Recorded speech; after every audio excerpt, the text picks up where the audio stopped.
Okay, here we are. Game 4, day 4, Infinity against Direwolves. Really excited about this game.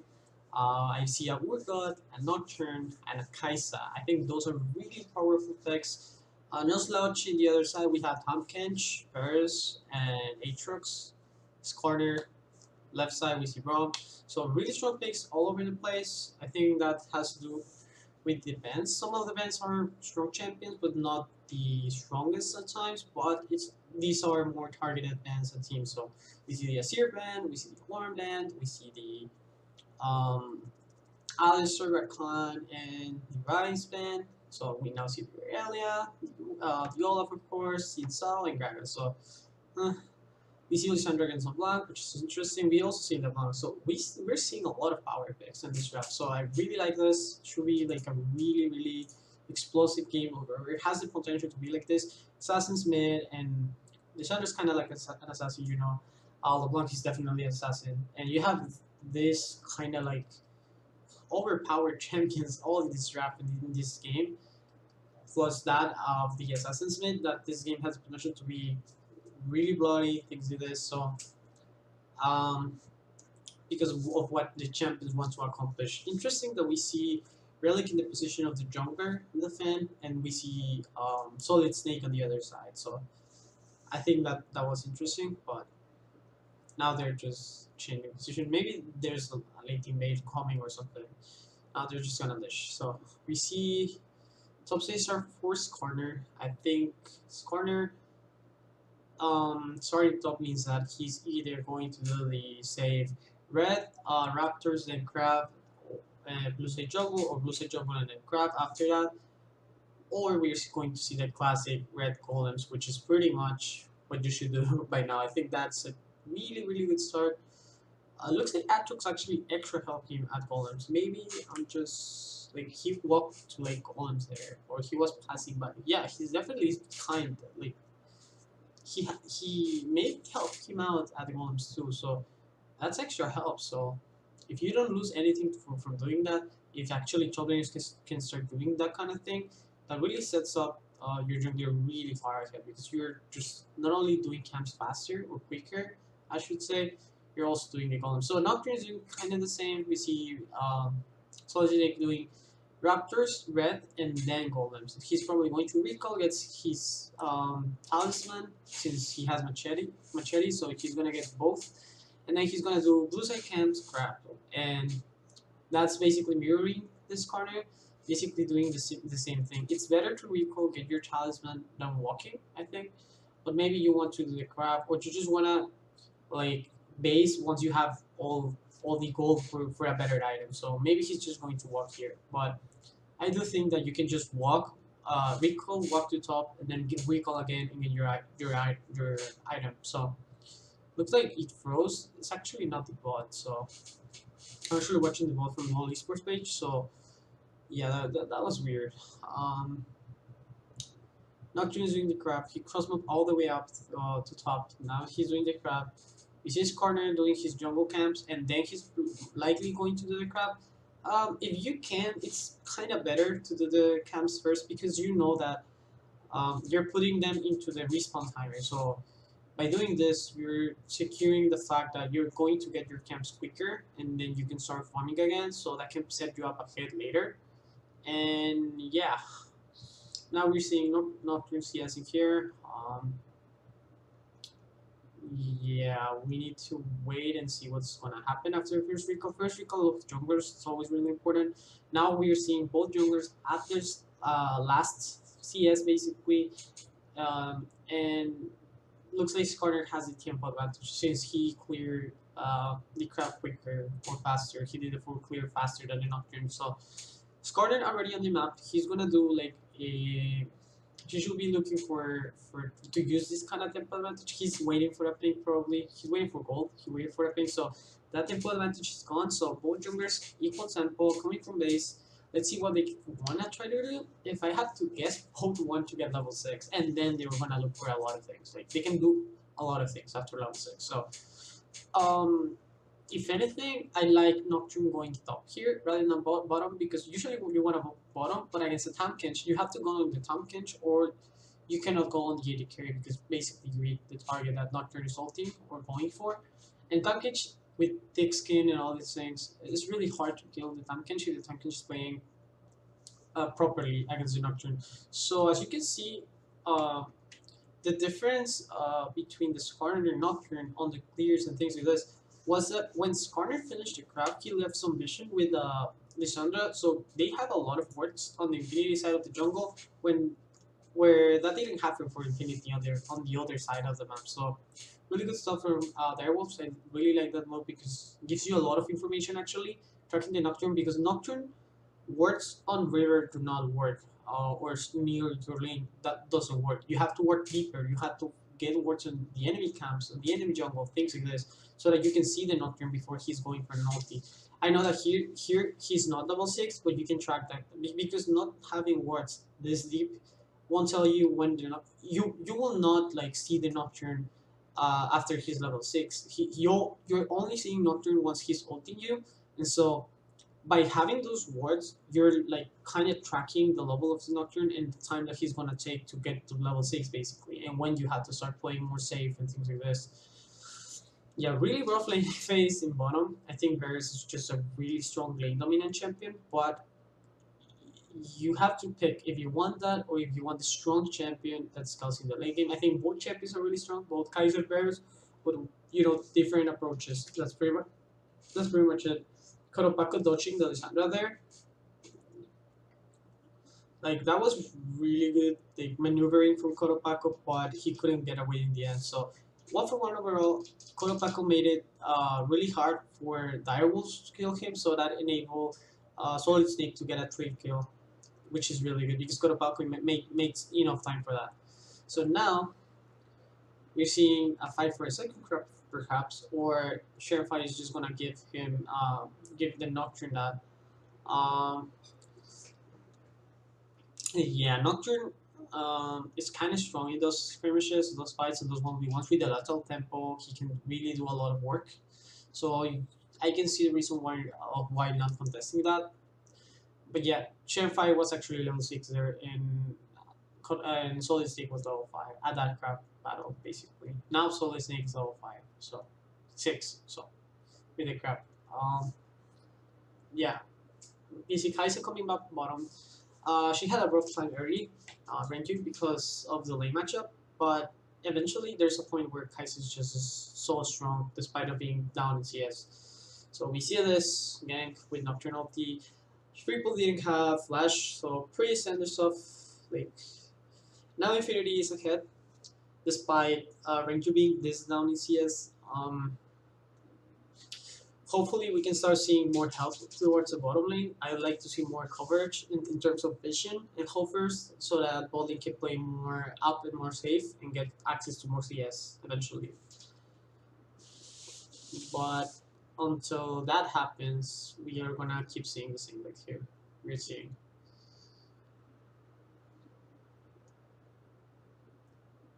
So top lane is a skill matchup. We already talked about that earlier. I think we're good is like one of the power picks right now. Aatrox same thing, and this is pretty much a skill matchup of whoever can get ahead.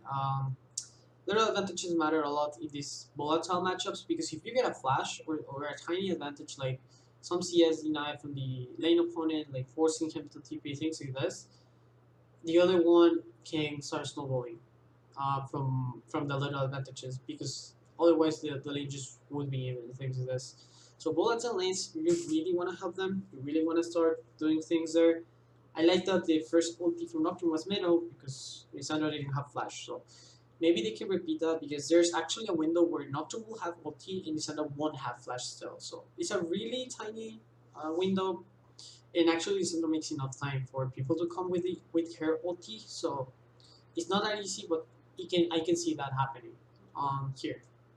So yeah, Direwolves keeps controlling both side, and Infinity is not caring that much. They are not controlling both side or contesting that vision. So we're gonna see that tower fall eventually, or we're gonna see like that Drake going for the side of Direwolves. Something is gonna happen in terms of that.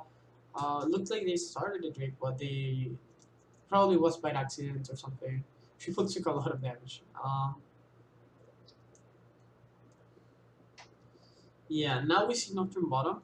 We see Solid Snake doing the golems. Maybe now they're gonna contest the vision, but from both side, which I don't like because they're then Varus can contest. If you really want to take control of bottom, you have to go from mid because mid is where you're stronger than the enemy team. So you want to enter like here. We're seeing the retake now. Now they're controlling so that Infinity's bottom lane can play more safe, more up, and they can be better in a better spot basically against the enemy bot lane here. Really good. Clearing those two pings matters a lot. Even if they don't place wards, even if they don't place their own pings, that matters a lot. So we just see the cleanse on the Lissandra ulti, so priest, and now we're gonna see the Nocturne coming in, and is he going to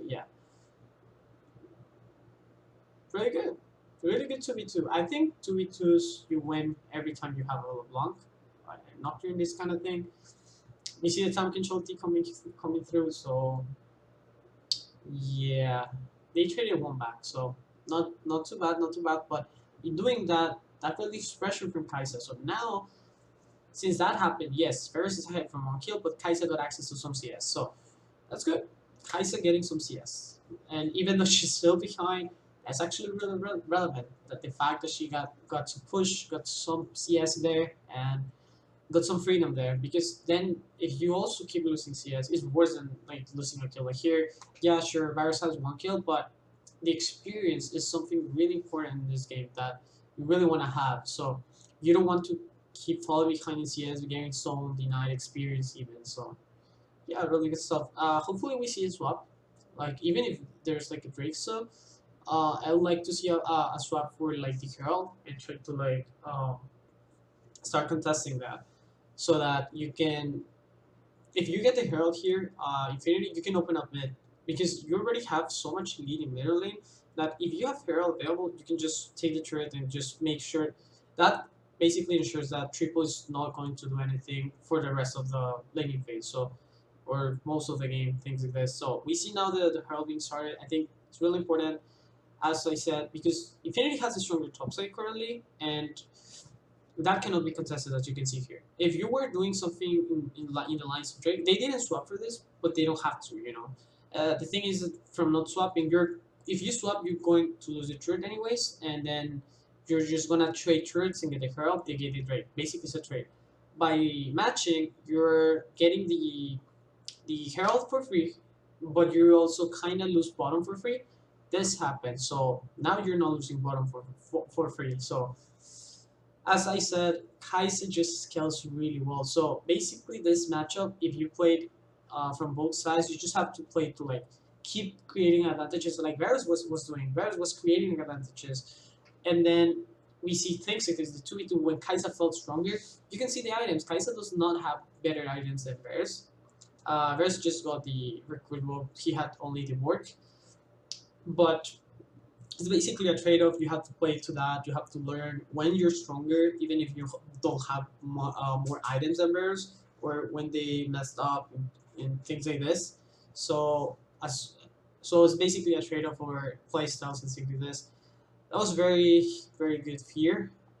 That allowed Renju to throw one last Q, one auto, and so that ended up being Infinity getting even more kills. So Aatrox didn't have TP, so that kind of blows because they were looking for a play when they didn't have TP top. Or did Aatrox cancel? Maybe Aatrox actually canceled because the timer is like, yeah, he cancels. So the play was fine because Aatrox had TP, Aatrox canceled. I see the timer and I was like, that's sketchy. Maybe he just canceled. So yeah, he actually canceled. So now, things that are important here. The cancel of the TP means that eventually the rivals will have TP advantage themselves to stabilize the game. They will have a window where they have TP advantage over Infinity and they can try and look for a play where they can stabilize the game. Also, since Urgot Relic here lost some waves here, he's gonna lose some CS here. Actually, quite a few CS. Maybe this is gonna be catched by the bottom lane of Infinity. Yeah, Infinity just catch what the rest of the wave when they walked up. So Relic is gonna be far on CS. He's like 2 waves behind. So that little of XP that we can see here, level 11 against level 10, has to be exploited. That and the fact that you're going to have TP advantage eventually. So those are the two things that Direwolves have for themselves, and if they do not do anything with that, then Infinity is ahead for the rest of the game. So those are the little things that you can abuse, and if that doesn't happen, then Infinity is just winning. And even if you try to abuse these things, Infinity should also attack those things, you know. Okay, we know that you're gonna have TP soon, so let's try to gank the Aatrox, and we kill the Aatrox, and then when he goes back into the map, then he does not have TP advantage anymore because Relic will have TP. Things like this. We see a 3v3 top, both junglers were kinda like lane ganking, and since Infinity is bottom lane or dual lane is just stronger from earlier what happened, so you always win those. But as a younger, it feels so good to be top in match at 3v3 when you know your bot lane duo is just stronger than the enemy's bot lane duo. So there you go.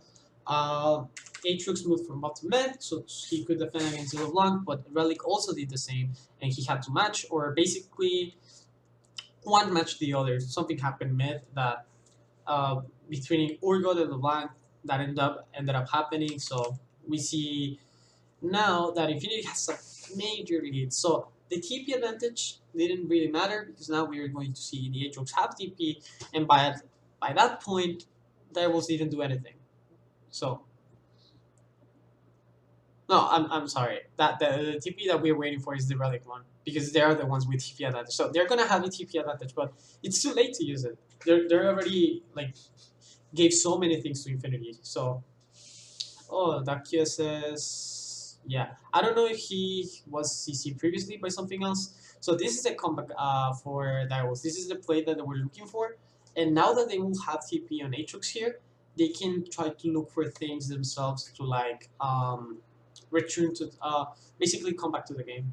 Well, got a Bakuteria one back, so it's not too bad for Infinity, but still you don't want to give things to the team that is losing. Like those kind of things can get out of control, and then the enemy team can scale back to the game, things like this. So you really don't want to give things back to the enemy team. So getting the Lisandro flash is really huge because that's a really important cooldown on the enemy team. The most important cooldown I feel like, besides the Sharon Fire's flash. So let's see how this started. I think that's just a nocturnal T. They saw them like walking through from the on the choke, and they really want to capitalize on that. But it was a 2v3 initially. Then it ended up being like a 4v3, 3v3 kind of thing when people were coming. Yeah, the QSS was kind of like to the W Lisandro or very early, something like that. I would rather wait for the W to end and then QSS the R of the Lisandro. Maybe he wanted to do it perfectly so that he could just start walking and move out as soon as Lisandro ulted, but that wasn't the case here. So um, yeah, we see now.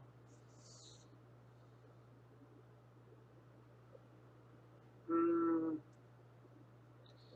so now map resets. We have TP advantage on Direwolves. It's up to them to like abuse us. And if that doesn't happen for the next 2 minutes, Infinity is just gonna have TP back again. So yeah. So Chandra's looking for bot lane. She cannot do much. They're trying to defend the turret, threatening like a chase or something, potential flash ulti, things like this with the Skarner. Time control T. Yeah, they successfully protected top for that wave. If Infinity keeps wanting to try to hover and do these kind of things, and they can. Yeah, now we're seeing Daryl's trying to clear some of the vision that Infinity left on top side. They cannot enter the river. They have to walk to like this long wave behind the river, things like this kind of that kind of thing. Because if not, they get caught because they do not own the river. They do not have control of it. They do not have the turret neither. So Infinity is placing the pings in the river, playing really aggro, clearing the vision from direwolves, and not letting them have the river, so that they can always have, so that they can always move between the river themselves and have direwolves move the long way around, things like this. So now, game is really slow, and Relic also has TP now. So if TP advantage that Divals had for like 1 2 minutes from the cancel, the previous cancel at the at the fight bottom, that's now not relevant anymore. That's being matched now by Relic. So okay, nice combo on the Lissandra. They're trying to punish this with Time Control T, which is a common move. Punishing side lanes that go in aggressively with Time Control T, it's usually the right answer. Like, if you see any of these sides, like, if you see someone, like, jumping in here or here, basically the only two sides on the map, from mid, you can ult to that side and then potentially punish that person. But Infinity was already there. They kind of matched that despite not being there or not having the time control available. So they would just walk from it. So they walk from it. Fight happened. Both two players TP'd. And even though Direwolves got the kill on Cotopaco, they are so low, like the rest of the members, that 4v5 here is just taking objectives because the enemy team was low or got low or lower than them rather. So yeah, really good stuff from Infinity. Game has been really good from them so far, and yeah, we should wait and see what happens next and how's the variant setup. I think variant setup is really important. Um, or that will be really important. So yeah, we don't care about this so much. Drake hasn't been taken by any of the teams. I think that's really terrible. I think that in any timing, someone can solo that out. Like a top laner can do that, like Aatrox can, Origot can, or like you can start it and then your jungler comes and finishes the Drake. So teams are not caring for the Drake, which is really bad actually. Like you really want to cycle those Drakes, especially if you're winning, so that you can have a win condition at the very end, even if you messed up. Because if you mess up a lot and you have all the Drakes, then you have Elder Drake as a win condition. So not cycling the drakes, that really, I really find that troublesome. Like you shouldn't never do that.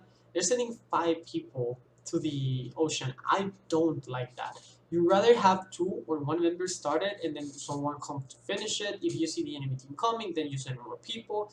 But by doing this, you sometimes are leaving topside alone or like empty, and you let the enemy team retake some of the control there, and they can, if they can hold it with their champions, which they can definitely do that since they have a lot of CC in their ultis, then checking the Baron to force them out to get the vision back becomes harder. And the longer that lasts, that interaction where they're just trapping the pit, then the more time that they get as a team. So the reason why they got one ward or two walked from to that side of the river and things like this was because Infinity sent so many people and then recall from break. So um, it's not like game changing, but it could be. Those are the things that can make the enemy team come back into the game, and those are the things that you have to look for to keep for their snowballing. So don't like the very late Drake with 5 people. Definitely not a good thing in my opinion. You should always wait and send, not wait, do the Drake as soon as you can with 1 or 2 people and wait to see what the enemy team wants to do, if you want to, if they want to contest it or not, and if you are going to match or not. So pretty much it about the Drake. Next Drake is gonna be a mountain, which is really good for your man. So hopefully Infinity can get that. They already have really fast Baron with Kaisa. Kaisa is really good at Barons and also Nocturne. The thing that Infinity doesn't have is like a good champion to tank the Baron while the enemy team is coming or as they're coming, so that they can turn. So yeah. Now we're seeing Urgot grouping, and with his group, with what he's doing, he's basically sucking up bottom a bit, but by walking to mid and then to bot, he looks awkward because he's like here and then here, right? But the thing is, that if a fight breaks out when Infinity were taking control or wards back, Urgot was here.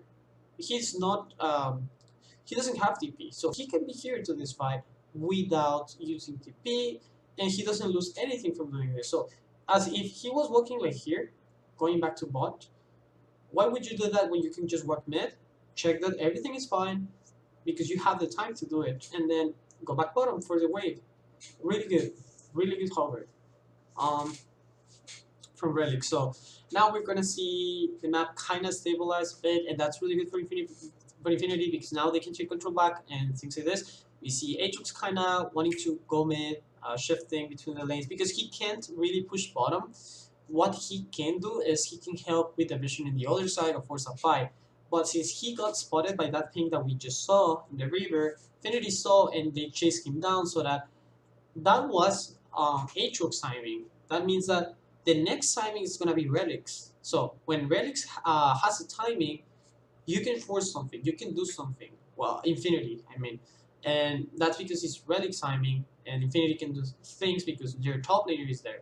But when Direwolves had that for them, when their top laner, as Direwolves, you have your top lane coming mid so that he can help you out get vision back or fighting things like this. The fact that that was Direwolf's timing and he got pushed out and forced, he had to ult, things like this, it's good for Infinity because now the timing of Relic just gets better because now he's gonna be mid and you know that the enemy top laner is 1 HP. So this timing for Relic has to matter more, and I like to see like a siege or more deeper vision control play here on the enemy side of the jungle, or even starting Baron if you feel like to. So yeah, now you see that was kind of wanting to fight here. Biopanther got to full HP. He probably just walked, and yeah, you probably just wanted the vision deeper in the top side. And yeah, well, Braum already had used the ulti for the Aatrox. Lisandro got that flank with the pink. The pink setup was really good. Just this pink allows you to know, like, okay, I'm in fog of war and I'm gonna come from behind. I'm just gonna let them walk in further. As you can see here, he waited for Infinity to walk more. Like here, he can go, but it's not optimal. He will wait. Now that Infinity is really in the front, now you're really flanking, right? And that's really good. Even if this guy has claims, that doesn't matter for the rest of the team. Even if they have like QSSs, just ulti makes so much time. Tanking the exhaust, that's a lot of work done from just one member of Direwolves. And it's really weird because as Infinity, you can work here. You expect those things to come. Like, you don't see Lissandra on this side. You already push the Aatrox back. Like, what are you doing? You do not see Lissandra catching top here, things like this. You have to, like, you don't see anyone on sides. So you have to expect from them to be everyone at mid or just coming, like, on their way to mid. So just cover your flanks. You can always drop a ward here. You don't have a ward, so you have this maybe. That's the only word that you have and that I can see. And Relic can definitely do that. He can place a word here just for protection, just for safety, or here, and you just hover that side. Even if he flanks, you're hovering this side, so it's harder for him to get to you because you're hovering this side and Sandra just gets here. So he has to walk in. And remember, guys, if someone's coming from fog of war, it's hard to react. But if someone that is in fog of war comes to here, and then you're here, and then he still has to do 1, 2, 2, 3 steps, and then he can like flank. You have 2, 3 steps to react to the play. So you have reaction time. Reaction time is really important in pro play because you can actually do a thing about it, right? You can do a thing about it. But here, you do not have enough reaction time to do many things. So as you can see, that was immediate. So coming from forward, flash WR. It's not that you're going to react perfectly to that. So overall, not a good thing from Infinity here. They got really good. They got the Aatrox low and the ulti, and then what happened was that yes, they used some of their cooldowns for that, but they did not utilize that lead well. They could have just gotten some deeper vision in the top side, and yeah, they can get flanked there too. That's true, but the problem is that they didn't have wards on their sidestone, so I don't know how you do that. Maybe you just look for pinks inside the jungle and take their camps, and you just wait for the next timing. But there was definitely more things that could have done better there, and that's relevant because you really wanna abuse those little things that you get. And they didn't here, at least. Yeah, now they just have to suicide to prevent the Baron. So Divers doesn't have Baron, which is a good thing.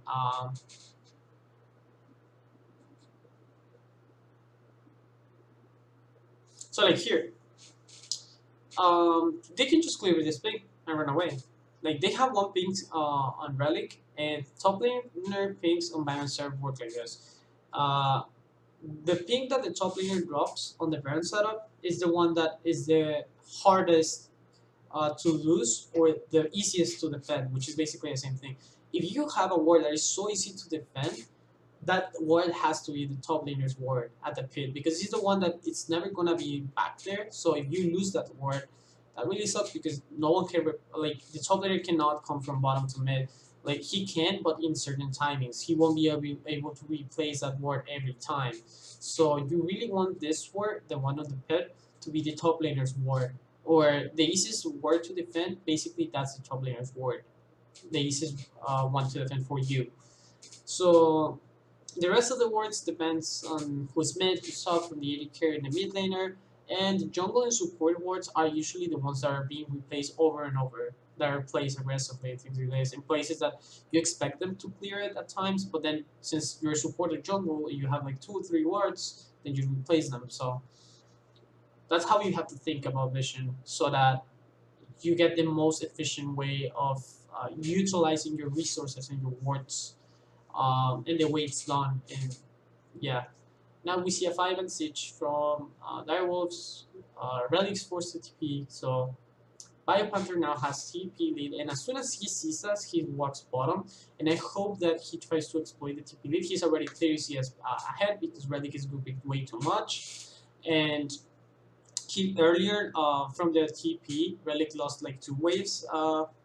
So now immediately we see Infinity starting Baron. That forces the TP from Atrox. That's just a good move so that you don't get exploited on what you're weak at. So you know that you don't have TP that they have. So best way to force the enemy TP, you just start Baron. So that's equal now. Has been equalized now. So we see now the mountain. We see Infinity looking towards that, and thing is that sending 5 here, it's not bad if you're seeing the enemy team. You can know if they're going to look for a trade at Baron or they're just going to match anyway. So team fight mid. Let's see. I think yeah, a lot of GA kind of things with Aatrox, with Solid Snake also the GA. So basically trading GAs. But Infinity comes up in top mid eventually because I think they're just healthier here. Um, So Infinity is gonna get the Drake most likely, and yeah.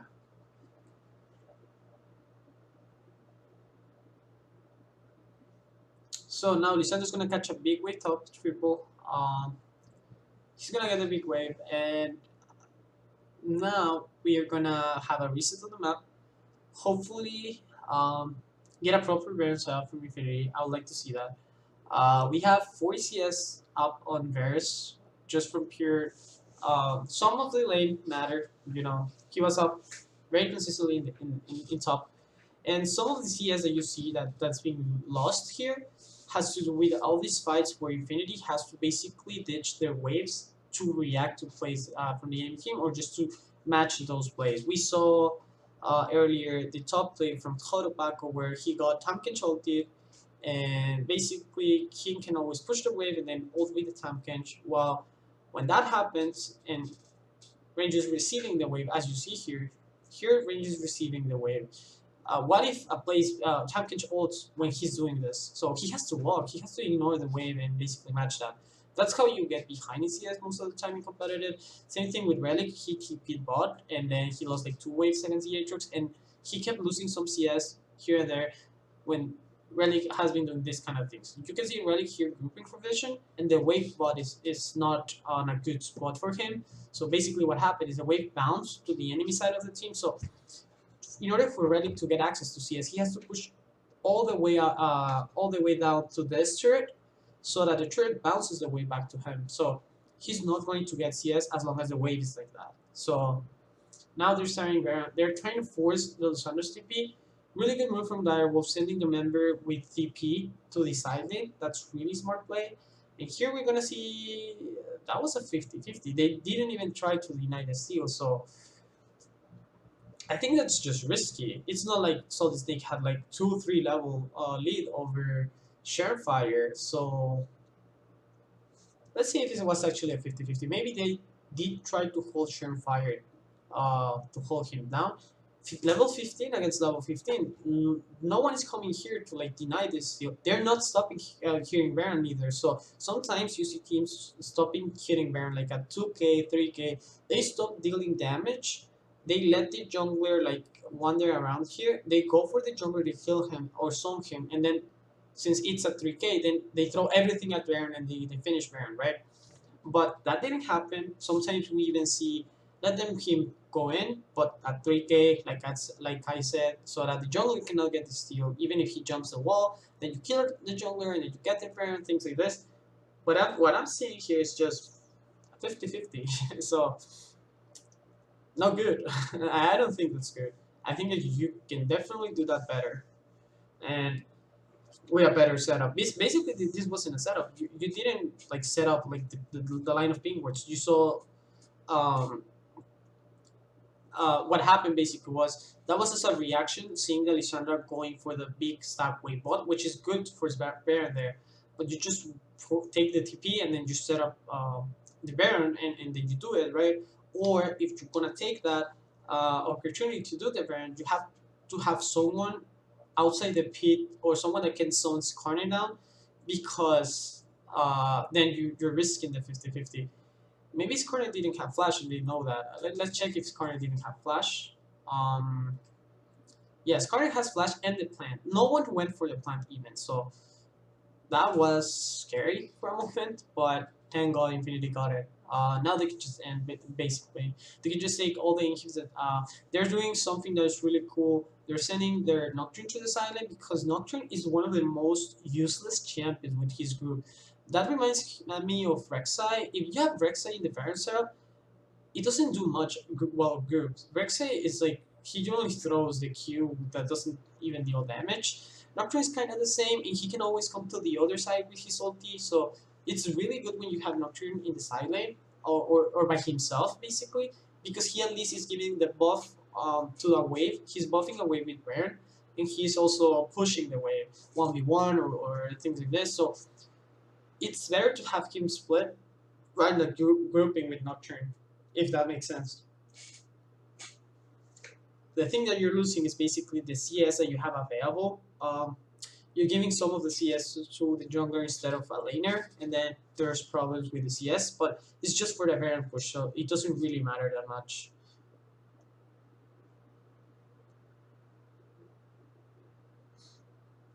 Same thing with Baron. They're basically fine-manning turrets a lot this tournament. Last one was a 4-1. We saw Nocturne bot and Infinity mid, basically, the rest of them.